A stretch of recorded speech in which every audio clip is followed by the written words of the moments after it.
मध्य प्रदेश के दमोह जिले की धरा में कई अनूठे राज आज भी दफन हैं। अन्य जिलों की जमीनें पेट्रोल, डीजल, गैस और भी अन्य प्रकार के खनिज पदार्थ निकलते हैं, जबकि दमोह जिले के दौनी ग्राम की धरती भारत के इतिहास, संस्कृति और धरोहर को उगलती है।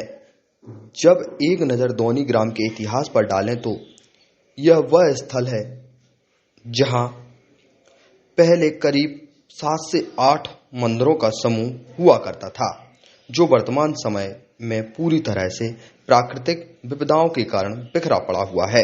भगवान राम की प्रतिमा है जो हमको दौनी से प्राप्त हुई है। दौनी दमोह जिले का एक ऐसा स्थल है जहां पर पहले कभी 7-8 मंदिरों का समूह बना हुआ था, जो पूरी तरह से प्राकृतिक विपदाओं के कारण आज बिखरा पड़ा हुआ है।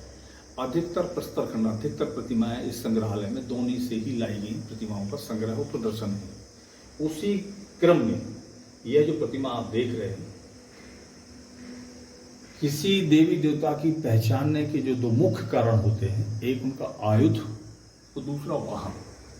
इन 2 कारणों से उस देवी देवता की पहचान निरूपित होती है।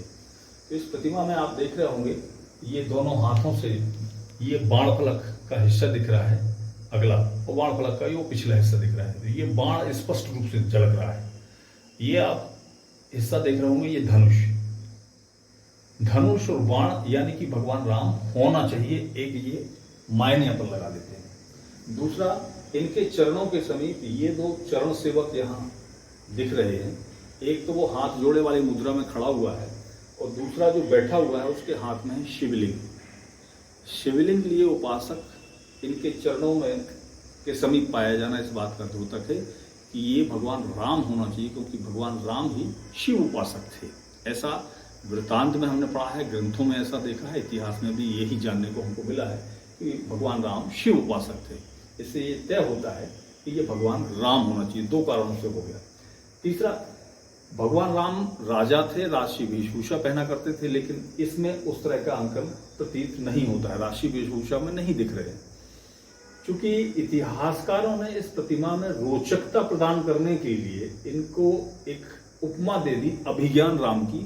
उसका कारण यह है कि इनकी जो केश विन्यास की अवस्था है, इनकी जो कंघी करने की स्टाइल है, वो भगवान बुद्ध के बुद्धत्व प्राप्त करने वाली अवस्था से समानता रखता है।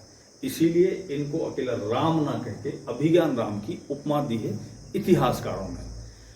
अभिज्ञान राम कोई व्यक्ति, व्यक्तित्व या भगवान नहीं हुए हैं, सिर्फ राम ही एक व्यक्ति, व्यक्तित्व या भगवान हुए हैं, ऐसा आपने हमने जाना है।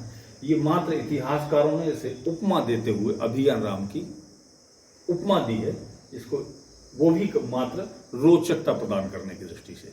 यह प्रतिमा भी हमको दौनी से ही प्राप्त है, जो इस संग्रहालय की महत्वपूर्ण धरोहरों में से एक।